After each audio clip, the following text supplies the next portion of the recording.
Assalamualaikum warahmatullahi wabarakatuh. Kali ini Bapak akan menjelaskan 3.1.6, yaitu mendeskripsikan pengertian pendapatan per kapita. Ini nanti penilaiannya di lisan, maka nanti di Edmodo tidak ada tugas ya. Tapi ini Bapak punya kewajiban untuk menyampaikan, walaupun Bapak yakin kalian sudah bisa semua lah ya, hanya sekedar menghafalkan ini. Pengertiannya, pendapatan nasional yang di dalamnya dibagi dengan jumlah penduduk, ya. Pendapatan nasional yang di dalamnya dibagi dengan jumlah penduduk adalah yang disebut dengan pendapatan per kapita.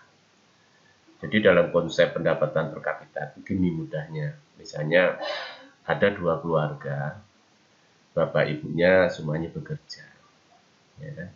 Dan 2 keluarga itu penghasilannya sama lah ya. Kalau gaji bapak sama ibu di rumah itu sama, hanya beda ya. Jumlah anaknya beda. Keluarga yang satu jumlah anaknya 2, keluarga yang satunya jumlah anaknya 5. Berarti keluarga yang punya anak 2 tadi satu rumah isinya hanya 4 orang, sedangkan yang sebelahnya satu rumah isinya 7 orang.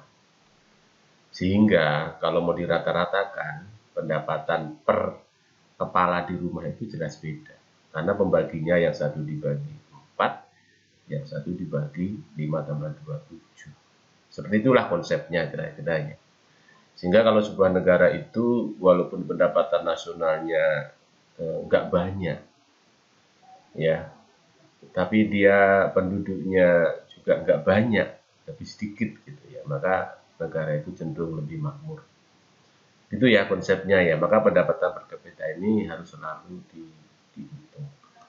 Kemudian pengertian umumnya bahwa pendapatan per kapita atau PPK adalah suatu indikator. Indikator itu penunjuk ya, penunjuk. Indikator kesejahteraan dan juga tingkat kemakmuran pada suatu negara. Kok bisa gitu ya? Kok bisa gitu ya? Kita bayangkan aja deh tadi 2 keluarga tadi, yang gajinya sama, anaknya 2. Pasti berbeda cara konsumsinya. Mungkin yang anaknya 2 seringlah jalan-jalan ya, karena pembaginya hanya 4, bapak ibu dan anak 2, sehingga dalam konsumsi yang pokok saja pendapatannya masih sisa, sehingga dia bisa melakukan atau memenuhi kebutuhan yang lain, misalnya kebutuhan hiburan, contohnya seperti itu. Nah ini, itu yang disebut dengan kesejahteraan. Jadi kalau dalam ekonomi, kesejahteraan dan kemakmuran itu indikatornya adalah terpenuhinya semua kebutuhan dari yang sifatnya primer, sekunder, tersier, ya, sampai pada kebutuhan yang high consumption. Nah itu baru makmur. Itu dalam tatanan konsep ekonomi ya. Pada suatu negara karena nilainya diperoleh dari pendapatan rata-rata masyarakat di negara tersebut. Gitu ya, ini pengertian umumnya. Kemudian pendapatan rata-rata penduduk ini juga bisa dijadikan gambaran umum untuk mendapatkan nilai produk domestik bruto. Jadi produk domestik itu barang dan jasa yang dihasilkan oleh warga negara dalam kurun waktu 1 tahun.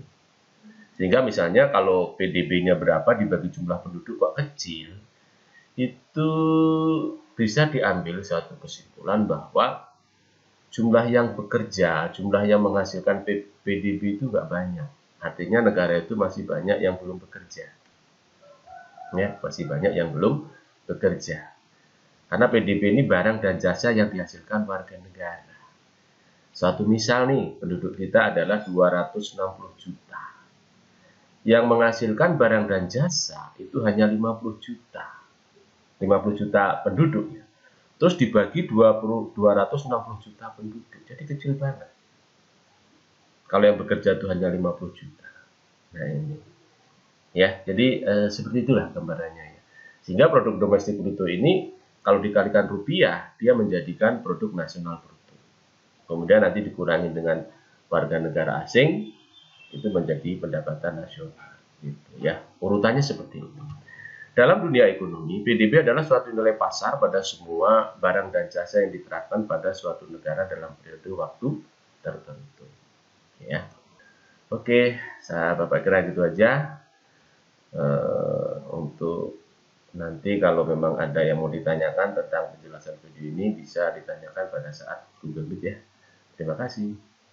Assalamualaikum warahmatullahi wabarakatuh.